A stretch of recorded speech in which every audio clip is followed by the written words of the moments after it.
Richard McCartan and Tom Linden were in charge of that. Recruiters, Kathy Erlinson and John Bowden. Registration over there, Rob Harper. Merchandise, Lorna Linden. And treasurers, whose work begins tomorrow, Carol Gruen and Rick Naden. So appreciate all of those and the service they provide. Also want to recognize that the pipe major for Olympia Highlanders is Bill Collins, the one on the end. And the pipe sergeants are Stuart Nebley.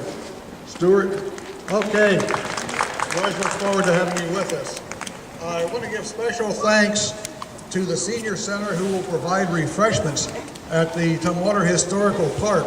That will be the rest stop at the end of the 5K, or the short portion of the crop walk, which we introduced this year. We'll have music provided there by the Artesian Rumble Orchestra, and they're always fun to listen to. Water stops will be at Marathon Park. Boy Scout Troop 48 of the First United Methodist will be providing water there, as well as here at the Capitol will serve the pop and the cookies and water provided by the pop, that is, and water provided by L&E Bottling. We always appreciate Pepsi's support. We also will have a water stop on Capitol Way, where Richard McCartan's niece and other members of his family are providing the water stop there. We appreciate the Salvation Army for providing one of the vans, the white van, for those who need a ride other than from Tumwater Historical Park, but also from there, the end of the 5K route. And Interfaith Works has the gray van down here. They will have the symbol for crop walk on the side. And I also want to thank Walt Bowen for providing the PA system.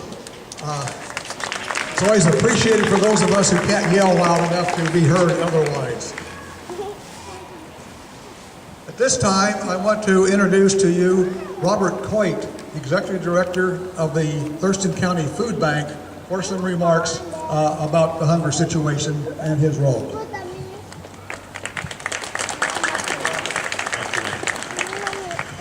So I was asked to do a few kind of reality checks in regards to Thurston County and to tell a story. So the first is a positive. Last year, roughly 7,500 people gifted us their time. All right is right. That's 7,000 people. That's a city the size of Yelm, just to give it some perspective. Last year, we touched 52,000 individuals, providing services to them. Woohoo, those are 52,000 people that didn't go hungry that day. That's a city the size of Tumwater, just for some perspective. The challenge we face is we don't see hunger in this country the same way we do in others. So I'm going to try to make that real by telling a story. So a woman comes to the food bank with her 2 children for the very first time. And most of the volunteers that work with us know that because she's not meeting eye contact. She's looking everywhere in the building except in someone's face, except in someone's eyes, for fear she might recognize someone she knows. And she's waiting in line for an hour, and what she notices from the moment she walks in the door are flowers, potted plants that are in our produce area. And understand, this is the executive director that wants to say, why am I giving away flowers? And in fact, a week or 2 before, seriously considered not dealing with flowers, even though they were gifted to us, because they're not food. So she's watching those flowers, waiting in line, and watching them go away to a woman, or a man, or a child. And as she gets closer and closer, there are fewer and fewer. And as she is about to wait her turn to go through line, all that's left is this sad little potted plant of basil. Imagine it kind of wilted, hanging over the edge. But that's the single most important thing for her at that point in time. Because all of those things remind her of a better time, when flowers were part of her Friday afternoon routine that she brought home to her house, put on her table. And at that moment, when the last plant was given away, it became real for her. Every hope, every dream, everything she had had before was gone. And all she had was an opportunity to go through a food bank to get food that other people had donated, other people had given away, and she had lost hope for that small moment. But God bless a volunteer, because he had hidden some flowers behind the produce cart, and he gave a fresh bouquet to her child, a small child. And in that one moment, we changed their life. Because it's not just about the food, it's about hope. It's about chance to get back what you have lost. It's about a chance to have a better life. It's about hope for your children to have a better life. It's what you do today when you walk for others, and what you do for me in giving me hope and the passion to come back to work on a Monday when everything feels like it's going against you.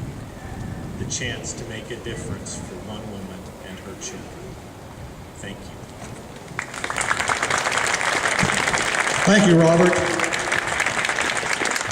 Robert, I always appreciate the stories you have about the work of the food bank, which is one of the local agencies that we provide funds to from the crop walk, along with 6 other agencies. As we leave now to go on the walk, follow the red and white crop walk symbols that you'll see as you take off.